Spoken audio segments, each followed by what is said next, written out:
अस्सलामुअलैकुम, वेलकम है आप सभी का इस नई वीडियो में। तो जैसा आप में से बहुत सारे बच्चे जानते होंगे और बहुत सारे बच्चे जानते भी नहीं होंगे कि पिछले साल से कॉलेजेस को डायरेक्ट एडमिशन्स का एक्सेस दिया गया है, यानी कि गवर्नमेंट और प्राइवेट कॉलेजेस में जो काउंसलिंग के बाद सीट्स वैकेंट रहती हैं उनमें कॉलेज वाले डायरेक्ट एडमिशन्स दे के उन सीट्स को फिल कर सकते हैं 12th के मार्क्स के बेस पे। तो लास्ट ईयर भी आप लोगों ने देखा होगा, लास्ट ईयर भी जो सीटें बची थी उनको डायरेक्ट एडमिशन के थ्रू ही यहाँ पे फिल किया गया था। अभी 2025 सेशन के जो डायरेक्ट एडमिशन्स हैं उनके हवाले से जेके बोपी की तरफ से एक इंपॉर्टेंट नोट्स आया है, उसके बारे में आपके साथ बात करूंगा। डायरेक्ट एडमिशन्स की रिगार्डिंग आपके साथ बात करूंगा, सारी चीज़ें आपको एक्सप्लेन करके समझाऊंगा, चाहे आपका बीएससी नर्सिंग का कोर्स हो, चाहे आपके डिप्लोमा के कोर्सेज हो, चाहे आपके फार्मेसी या इंजीनियरिंग के कोर्सेज हो, सभी के लिए ये वीडियो रहने वाला है। वीडियो को पूरा एंड तक देख लेना, चैनल को भी सब्सक्राइब कर देना, व्हाट्सएप और टेलीग्राम ग्रुप ज्वाइन कर लेना, लिंक डिस्क्रिप्शन में आपको दोनों की मिल जाएगी। तो चलिए वीडियो को शुरू कर ले। तो देख लेते हैं यहाँ पे जेके बोपी के डायरेक्ट एडमिशन्स के बारे में। तो सबसे पहले हम आपको ये क्लियर करना चाहते हैं कि जो डायरेक्ट एडमिशन्स हैं वो आपके इस साल से भी यहाँ पे हो जाएंगे। लास्ट ईयर से प्रोसेस स्टार्ट हो चुका है, इस साल भी आपके डायरेक्ट एडमिशन्स होंगे। तो डायरेक्ट एडमिशन्स के कैसे होते हैं, जब हमारी बोपी की सीट्स फिलअप हो जाती हैं। मैं आपको पहले डायरेक्ट एडमिशन्स का समझा देता हूँ, उसके बाद नोट्स को हम डिस्कस करेंगे। देखो, जब जेके बोपी काउंसलिंग करती है, ठीक, चाहे आपका बीएससी नर्सिंग हो, चाहे आपका बी फार्मा हो, चाहे आपका बीटेक हो, चाहे आपका 10th और 12th बेस के डिप्लोमा कोर्सेज हो, जब इनका एग्जाम होता, रिजल्ट आता, काउंसलिंग 1 2 3 जितने भी राउंड बोपी वाले करेंगे उतने राउंड काउंसलिंग के कंप्लीट हो गए। उसके बाद भी बहुत सारी सीट्स यहाँ पे वैकेंट रहती हैं, चाहे वो हमारे जम्मू के प्राइवेट कॉलेजेस हों, चाहे हमारे कश्मीर के प्राइवेट कॉलेजेस हों, गवर्नमेंट कॉलेजेस हों। गवर्नमेंट कॉलेजेस में थोड़ी थोड़ी सीट्स बचती हैं, लेकिन प्राइवेट कॉलेजेस में बहुत सारी सीट्स बचती हैं। खासकर अगर हम जम्मू के प्राइवेट कॉलेजेस की बात करेंगे तो उनमें मैक्सिमम सीट्स जो है वो काउंसलिंग के बाद भी यहाँ पे वैकेंट रहती है। वो सीटें वैकेंट रहती हैं, कॉलेज वालों को खुद से एक्सेस नहीं था एडमिशन का, तो वो सीटें इसी तरह से ज़ाया हो जाती थी। प्राइवेट कॉलेज को बहुत ज़्यादा नुकसान उठाना पड़ता था। फिर जो है Jammu Kashmir health and medical education department ने जो है वो, और Jammu Kashmir paramedical and nursing council ने जो है वो कॉलेज वालों के साथ मीटिंग करके उनको डायरेक्ट एडमिशन्स का यहाँ पे एक्सेस दिया गया है। यानी कि जब काउंसलिंग खत्म हो जाएगी, जितने भी राउंड बोपी के करने होंगे, जब वो खत्म हो जाएगी, उसके बाद जो कॉलेजेस में सीट्स बची होंगी, चाहे वो गवर्नमेंट कॉलेजेस हों, चाहे वो प्राइवेट कॉलेजेस हों, चाहे वो सेमी गवर्नमेंट कॉलेजेस हों, उनमें जिस भी कोर्स के लिए जो भी सीट्स बची होंगी, कॉलेज वाले उन सीट्स के लिए जो है वो एडमिशन नोटिफिकेशन इशू करेंगे। एडमिशन नोटिफिकेशन इशू करने के बाद बच्चे वो उसके लिए अप्लाई करेंगे, देन उसके बाद वो यहाँ पे उनको एडमिशन दिया जाएगा। अब अगर हम 2025 की बात करेंगे तो 2025 में परसों यहाँ पे बोपी की तरफ से एक नोटिस इशू किया गया, जो आपको स्क्रीन पे भी देखने को मिल रहा होगा।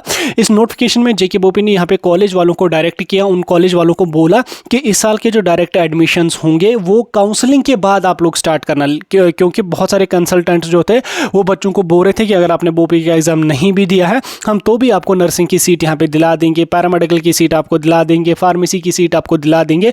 उसी को देखते हुए यहाँ पे बोपी ने इस नोट्स को इशू किया। इशू करने के बाद कॉलेज वालों को यहाँ पे बोला कि काउंसलिंग से पहले कोई भी डायरेक्ट एडमिशन की नोटिफिकेशन आपको नहीं निकालनी है। काउंसलिंग जब खत्म हो जाएंगे, जितने राउंडर्स होंगे, उसके बाद जो सीटें बचेंगी उनमें आप लोग जो है वो डायरेक्ट एडमिशन्स के थ्रू यहाँ पे एडमिशन करके उन सीट्स को यहाँ पे फिल करना। तो कंसल्टेंट्स जो बोल रहे थे कि हम आपको विदाउट बोपी एडमिशन दिला देंगे, हम ये करेंगे वो करेंगे, तो उनकी बातों में या उनके झांसों में किसी भी पर्सन या कोई कॉलेज वाले आपको बोलेंगे कि हम आपको पहले ही डायरेक्ट एडमिशन में सीट दे देंगे अगर आपने बोपी नहीं दिया, या कोई कंसल्टेंट या कोई और पर्सन अगर आपको बोलेगा कि हम आपको डायरेक्ट एडमिशन के विदाउट बोपी हम आपको एडमिशन दे देंगे, आप 10,000 15,000 आपको चार्जेस लगेंगे, तो उनके झांसे में मत आना, उनकी बातों में मत आना, आपको आपके साथ स्कैम हो सकता है। ठीक, तो अभी डायरेक्ट एडमिशन जो है वो तब हो जाएंगे जब हमारा रिजल्ट आ जाएगा, जब हमारी काउंसलिंग जो है बोपी की खत्म हो जाएगी। उसके बाद जो सीट्स उनके पास बचेंगी, उन सीट्स में जो है वो कॉलेज वाले डायरेक्ट एडमिशन के थ्रू वो सीटें फिल करा सकती हैं। ठीक, यानी कि सीटें अगर बचेंगी तब डायरेक्ट एडमिशन होगा। अब अगर किसी कॉलेज में सीटें बची ही नहीं तो डायरेक्ट एडमिशन कहां से होगा। अब बहुत सारे बच्चे अभी कमेंट करेंगे कि हमें इतना स्कोर अगर आ जाएगा क्या हम विदाउट बोपी जीएमसी में जा सकते हैं। अब इस चीज़ को मैं थोड़ा आपको क्लियर कर दूं। देखो, जब हमारी काउंसलिंग होती है तो काउंसलिंग में क्या होता है, मैं नर्सिंग बीएससी नर्सिंग के हिसाब से आपको समझाने की कोशिश करूंगा। जब हमारी काउंसलिंग होती है तो सबसे पहले जो सीट्स फिल होती है वो होती है गवर्नमेंट कॉलेजेस की। ठीक, तो गवर्नमेंट कॉलेजेस में कश्मीर की जीएमसीज में सबसे जल्दी सीटें फिल होती है।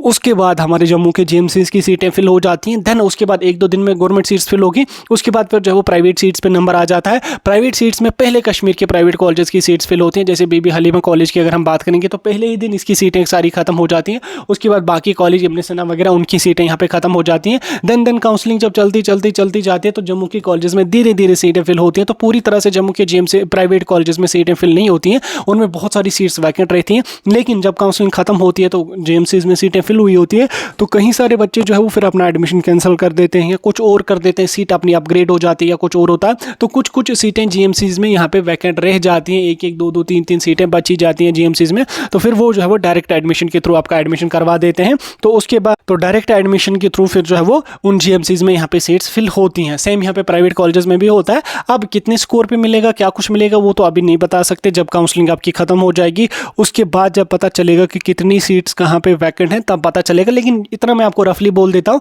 कि डायरेक्ट एडमिशन के थ्रू अगर आपको सीट लेनी है तो आप एक्सपेक्ट कर सकते हो कि आपको प्राइवेट सीट ही यहाँ पे मिल सकती है, क्योंकि जीएमसीज में बहुत कम सीट्स, 2 3 4 सीटें हार्डली बच जाएंगी। तो प्राइवेट में आपको आसानी से, और खासकर जम्मू के प्राइवेट कॉलेजेस में आपको आसानी से डायरेक्ट एडमिशंस के थ्रू यहाँ पे सीट मिल सकती है। बाकी डायरेक्ट एडमिशन को साइड में रखो, आप काउंसलिंग की तैयारी करो। काउंसलिंग के थ्रू अगर आपको सीट मिल जाती है तो अच्छी बात है। बाकी डायरेक्ट एडमिशन के थ्रू मिले, काउंसलिंग में मिले, दोनों में फी आपका बराबर होता है, दोनों में कोई मसला यहाँ पे नहीं है। ठीक, आई होप अभी आपको डायरेक्ट एडमिशंस का क्लियर हुआ होगा। स्टिल अगर कोई डाउट है कमेंट्स में पूछ सकते हैं। बाकी ऐसे इन्फॉर्मेटिव अपडेट्स के लिए हमारे साथ जुड़े रहें। आने वाले दिनों में आपको और भी इंपॉर्टेंट अपडेट्स मिलते